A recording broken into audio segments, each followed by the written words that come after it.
দর্শক, আজ আমি মাননীয় মুখ্যমন্ত্রীকে উদ্দেশ্য করে আমি এই ভিডিওর মাধ্যমে ওনাকে একটা সমস্যা জানাতে চাই এবং আমি 100% নিশ্চিত যে যদি আমার বার্তা ওনার কান পর্যন্ত পৌঁছায় তাহলে উনি নিঃসন্দেহে সমাধান করার চেষ্টা করবেন। এটা সমগ্র কলকাতাবাসী তথা পশ্চিমবঙ্গবাসীর সমস্যা। আমাদের শহরে অটোওয়ালাদের দৌরাত্ম্য চরম লেভেলে পৌঁছে গেছে। এবার আমি পয়েন্ট ওয়াইজ আলোচনা করব। নাম্বার ওয়ান, খুচরো নিয়ে সমস্যা।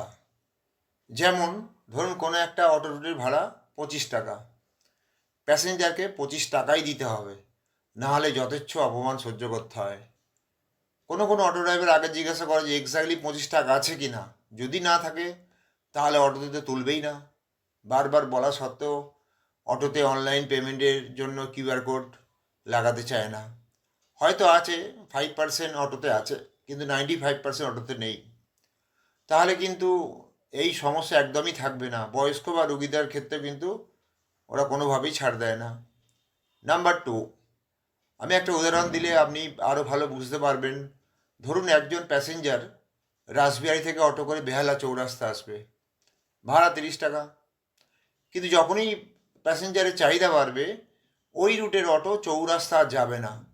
তখন সেম অটো ড্রাইভার তারাতলা পর্যন্ত যাবে, ভাড়া 20 টাকা।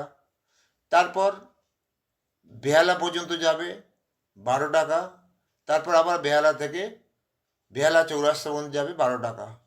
অর্থাৎ রাসবিহারি থেকে বেহালা চৌরাস্তার ভাড়া তখন দাঁড়াবে 44 টাকা। বাধ্য হয়ে ডেলি প্যাসেঞ্জারদের এই এক্সট্রা ভাড়া দিতে হচ্ছে।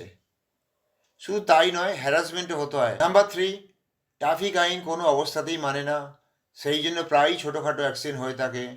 পুলিশ পর্যন্ত এদের ভয় পায়, কারণ একটা অটোকে ধরলে কমপক্ষে 20 থেকে 30টা অটো ড্রাইভার পুলিশকে ছেঁকে ধরে এবং পুলিশের সাথে ঝামেলা শুরু করে।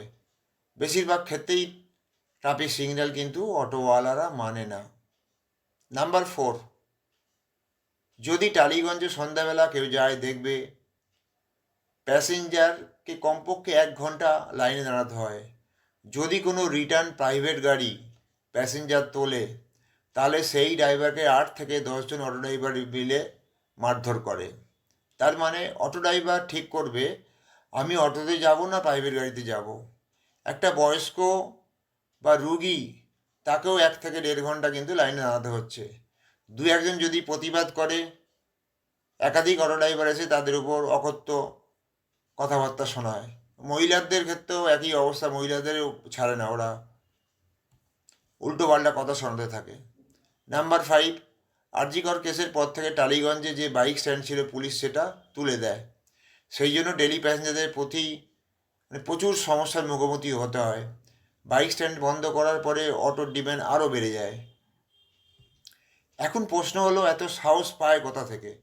প্রথমত ট্রেড ইউনিয়ন। অ্যাকচুয়ালি অটো ড্রাইভারদের যে ইউনিয়ন শুরু হয় কিন্তু সিপিএম আমলে, তারপর তৃণমূলে আসার পর কেবল জাস্ট ঝান্ডাটা চেঞ্জ করে, কিন্তু সেই যে পুরানো কমিউনিস্ট চিন্তাভাবনা থেকে কিন্তু ওরা বার হতে পারেনি।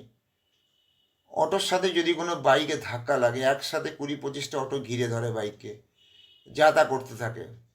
সুতরাং কোনো অটো ড্রাইভার বেআইনি কাজ করলে একাধিক অটো চলে আসে এবং প্রতিপক্ষের উপর চড়া হয়, যা ইচ্ছা তাই করে, কারণ পুলিশ নিজেরাই তো ওদের ভয় পায়।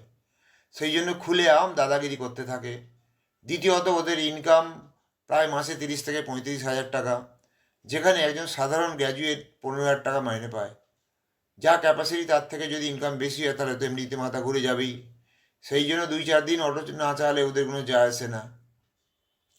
তৃতীয়ত, সরকারি পরিবহন সেবা আগের থেকে অনেক কমে গেছে। সেই জন্য ওরা জানে যে ফাইনালি অটোতেই প্যাসেঞ্জারকে যেতে হবে। একজন সাধারণ নাগরিক হিসাবে আপনার কাছে সাহায্য চাইলাম। এটা করতে সরকারের কিন্তু একটি টাকাও খরচা হবে না, কিন্তু জনগণের অনেক অনেক সুবিধা হবে।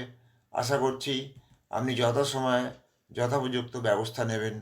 দর্শক, আপনাদের অনুরোধ করব আপনারা যেন আপনাদের পরিচিতদের মধ্যে ভিডিওটা শেয়ার করেন, যাতে করে দিদির কান পর্যন্ত মেসেজটা যায়। তো আজকের জন্য এই পর্যন্ত।